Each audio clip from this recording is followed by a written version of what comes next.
Hi, well, first of all, thanks for having me, and thank you, Martin and Milena, for inviting me and setting this symposium up. It's great to be with you. Unfortunately, it's a shame I'm not with you in real life. So just a bit about my background. I am not a mathematician. I trained as an artist. I did a fine art degree about 30 years ago.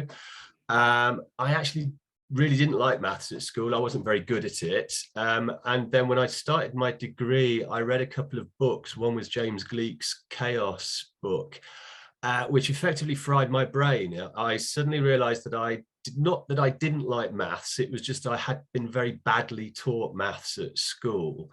And that if somebody had actually explained the big ideas that maths was grappling with, I would have actually been fascinated. I've now spent my entire professional career as an artist working with various types of sciences and the mathematics as my research basis for my work.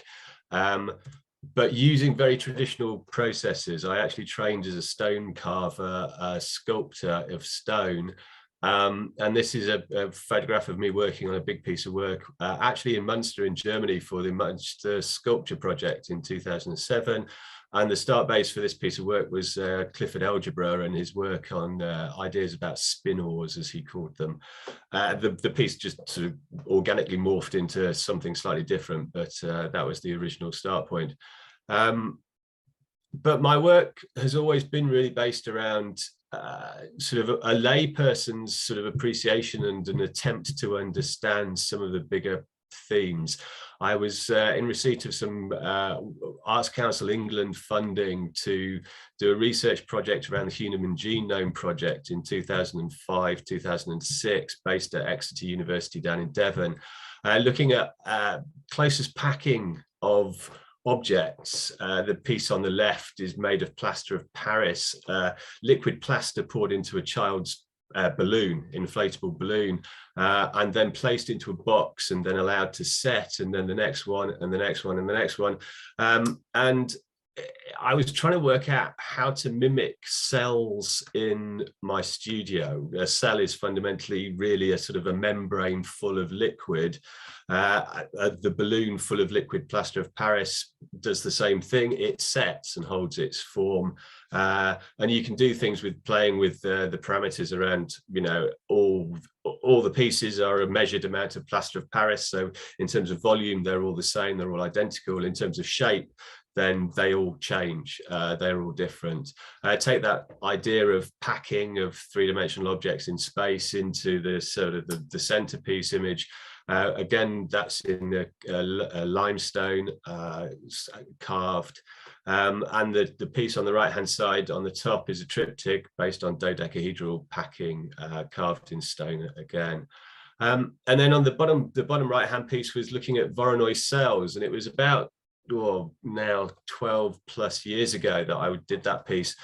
And during the research for looking at Voronoi cells, I came across this Penrose tiling. And ever since then, that's what I've basically been working on and variations with. I looked at that on a page of A3 paper and it looked utterly random and totally chaotic. And of course, you know, we all know it's not, but it took me a while to work that out. The tiles are, as you might know, basically the two rhombi, the fat and the thin rhombi, and they have edge matching rules such that they have to fit certain ways. So red to red and green to green, such that the arrows create, or the two black lines create arrows. So they're directional and color coded as well. And if you follow those rules, then you can tile the plane according to a specific set of rules. So what I did was to start to understand this was to sort of use this A3 piece of paper with the pattern and do what I described as pattern recognition and frequency analysis. Take something recognizable as these three tiles making up a cubic block shape and coloring them all that sit on that orientation, that axis, and then see what happens when you do the ones in the opposite direction and so on and so on. And you get to a point where adding color just confuses the issue, and you're back almost to sort of like the square one of the plain tiling, which was confusing in the first place. But I started to understand that there was sort of vast levels of order and structure that was sort of embedded in this pattern, which as an artist was incredibly pleasing. I did spend a lot of time, I spent 7 years on and off in my studio, basically coloring this tiling in with pens, pen and ink. And then I did an exhibition where I thought, well, how do I kind of show that? So I actually made a colouring in book and had that on show and for purchase at the exhibition, so that people could actually buy blank versions of this and do their own colouring at home if they wanted to.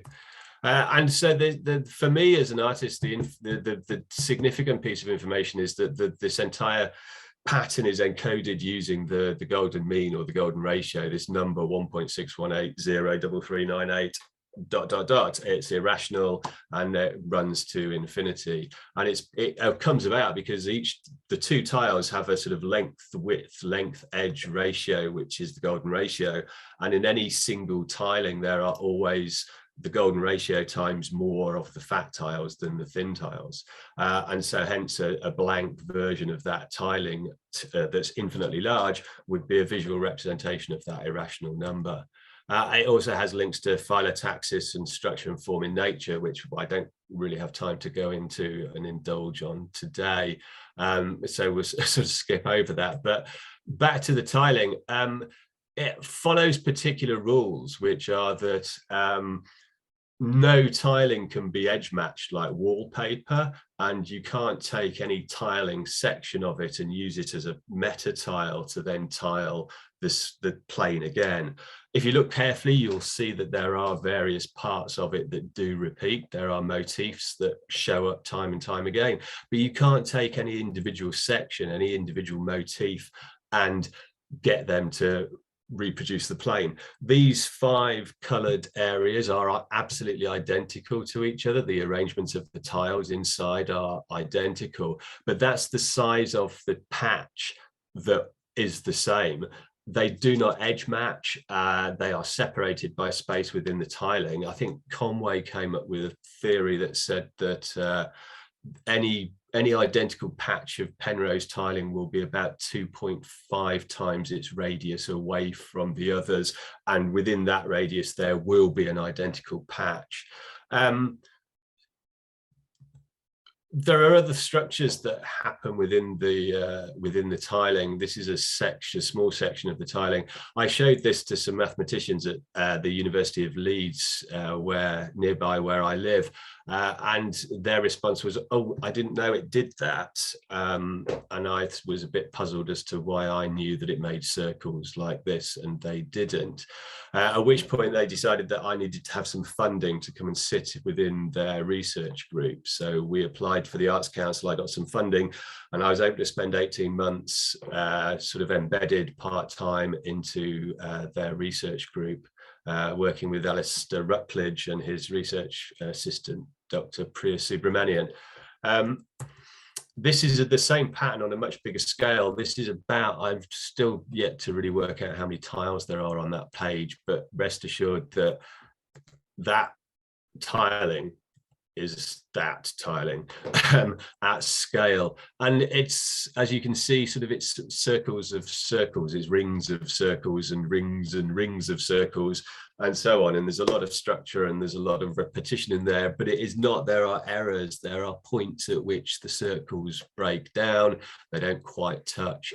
None of them overlap, which is quite interesting. And they all seem to be made up of rings of circles, which are basically 10-star shapes or 20-star shapes. There are no larger ones. Again, this was all hand colored. I just started fiddling with this and it extrapolated into that. I had a lot of time on my hands, obviously. Another thing that I did was I set a rule up, which was to take a line for a walk through the pattern such that I always was stepping, if you like, on a fat rhombus tile. but there was never a choice. There was never a bifurcation of the tiling. There was never a choice to choose a right or left turn of the tile. There are certain lines that just exist in this thing whereby you can only basically go from one fat tile to another fat tile to another fat tile. And so this is the line that I've sort of followed, and at scale, again, on the same tiling as the blue circle tiling, you find this. Again, I didn't design this. I just found the path that generates this. It's five-fold. It's pentagonal. It's got 5 points. All of its points have got 5 points, and it's also fractal. It looks vaguely like a Sierpinski triangle, or the beginnings of a fractal, self-similar at scale. So that's kind of quite fascinating. So as a sculptor, I started asking questions about how I could generate these tiles, these tiling patterns that sort of made sense within my own work. These are pieces of work made out of 2 types of wood, MDF and a type of plywood. And on top of that, I've drawn on what is one version of a visualization of the tiling algorithm, the rule for generating a tiling. So the line is actually sort of like such that each of the 2 tiles have a different set of a different shaped curve on them that edge match together, so that they create these closed loops, and these closed loops get bigger and more complex as the tiles progress. There is an entire other subsection of pattern work that I do that is solely about that algorithmic pattern rather than the tiling pattern, but again, I don't think I've got time to do that today. On a large scale, start the process of kind of looking at how this starts to function in 3-dimensional space. There's the beginnings of 3-dimensional space, structure made out of the tiling. This was a 2.5 meter construction built in a friend's basement gallery that he runs in Leeds.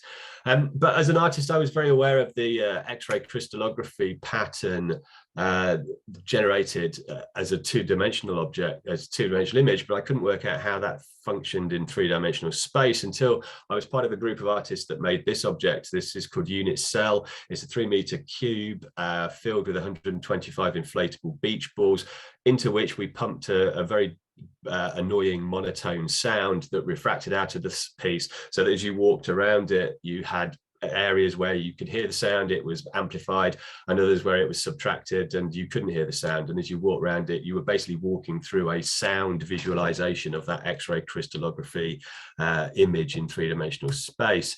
It was commissioned by the university in 2013 as the centerpiece for the celebrations of the centenary of the Bragg's discovery of X-ray crystallography at Leeds University, and Dan Sheckman was the keynote speaker for the event, and he came along and gave a talk. It was then recommissioned by DESI at the University of Hamburg, and we built a version of it outside the Centre for Free Electron Laser Science. That's my colleague on the left, Lawrence Malloy, our major collaborator, Professor Ben Whittaker from Leeds University, who's a chemical physicist, myself.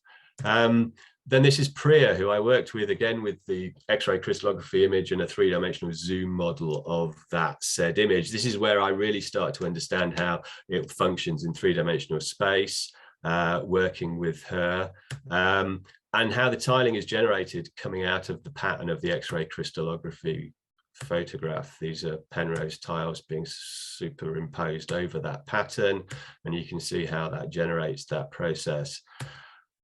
As an aside, we got some funding to do some work with bronze mean ratios with a Japanese mathematician based out of Osaka University called Tomonari Dotera, who was a collaborator with Alastair. And basically, that meant that we got a whole load of images came over from Japan. I sat down with some mathematicians that we were working together with, and basically started coloring in again and finding patterns and structure within those patterns, and then very quickly starting to put together cardboard models in Alastair's office of 3-dimensional structures of these shapes. Going back to the Penrose tiling, the transition from 2 dimensions to 3 dimensions happens by taking the 2 nets of how you would make a cube, for example, using a variation of a single tile And by varying the two nets, you create a very kind of like tall tile, which is representative of the fat rhombus, and a skinny block, rather, a fat block that represents the tile, the fat rhombus tile, and a skinny block that represents the thin rhombus tile. They're two different three-dimensional blocks, but made out of the same two-dimensional tile. And with those, I can now start to build in three-dimensional space. These are on the left, a rhombic tricontrahedron and variations thereof. These are made out of 3.5mm thick plywood that then have beveled edges and are glued together. They're all hand cut. I don't use any laser cutting devices or CNCing. I have to be able to cut the tiles as accurately as possible so that these systems fit together and work. This was a piece that originated out of the residency at School of Maths and was exhibited for 6 months at the Venice Architecture Biennale in 2018. I was then part of a week-long conference at the ICMS, International Centre for Mathematical Studies up in Edinburgh, where we worked for the week looking at practical applications of aperiodic systems. Joshua Stockler on the left there is one of the leading proponents of this science, and is actually looking at whether it's possible to generate aperiodic tiling using a single tile. And of course, there's Sir Roger Penrose with variations of my work in front of him, and a very excited Russian mathematician who insisted I took a photograph of him with Sir Roger Penrose. And Sir Roger gave the keynote speech at the conference, and I followed him with the talk not dissimilar to this, which was in no way intimidating at all. So then I started looking at how I could then really start to work at scale in three-dimensional space. This is 2 pieces of work, and the white piece in the foreground is a sort of orthogonal projection of that two-dimensional tiling plane. You're lifting each vertex in space effectively, and that lift in space generates the transition from the 2 separate tiles in two-dimensional space to the single tile in three-dimensional space. In three-dimensional space, perspective and the angle of the slope of the tiles toward or away from you is what generates the appearance that they're made up of the 2 different shaped tiles. So you have this transition from two-dimensional space to three-dimensional space. This is a very large piece. It's nearly 1 meter in scale, again made out of 3.5mm plywood, and it's made up of 540 different tiles. They're all the same tile, but 540 versions of that tile glued together, and it's a hollow skin, and it's an extrapolation of these shells, as I described them, of the three-dimensional structures. And it's also made up of variations of the piece that went to Venice. So you've got the rhombic tricontrahedron and then the spiky version of that actually kind of build this together and build out. Each shell in a sense is sort of completely symmetrical in various axes, and if you cut through its axes and opened it up as if it was a walnut, the cut through the three-dimensional object will generate then the two-dimensional plane tiling inside of it. And just to reveal some of the structure, there's a piece missing from one side of it, just to give you a view of what the structure would look like inside. So I then did a piece. This was a piece where, as a sculptor, you're sort of making these objects, and as you're making them, you go past other interesting objects because you're going, I need to make that as the finished piece. So I started looking at how the spiky piece was built, and then kind of thinking, well, there's a way of making a piece of work that shows that in stages. And as I was doing that, I decided that I would do it such that it's 1 piece, 1 piece, 2 pieces, 3 pieces, 5 pieces, 8 pieces, 13 pieces, which of course are the Fibonacci number sequence, which is the thing that generates the golden ratio and 1.61803, etc., 2 Fibonacci numbers being a ratio of generating that number. And jokingly decided to call this "It's All About the Rabbits," in homage to Fibonacci's story about the number sequence being generated by the growth of a rabbit population. So that's very quickly my work and how I generate it and how I work with mathematicians. Just to say that moving on this year and running into next year, I start a new project with another mathematical team at Leeds University. Karen Bauer is heading up a large research team of 6 researchers and 10 PhD students and postgrad researchers looking at combinatorial representation theory, and she's asked me to be the artist in residence on that project. So that's quite exciting going forward. I have no idea what she's talking about. I have to do a lot of research just to understand what combinatorial representation theory means as a phrase, let alone as a system of mathematics. But that's really what I find quite exciting, is that process of expanding my knowledge and trying to work out how my work can be generated and come out of a collaborative process of working alongside mathematicians. So I will leave you there with some information. That's very good. Thank you.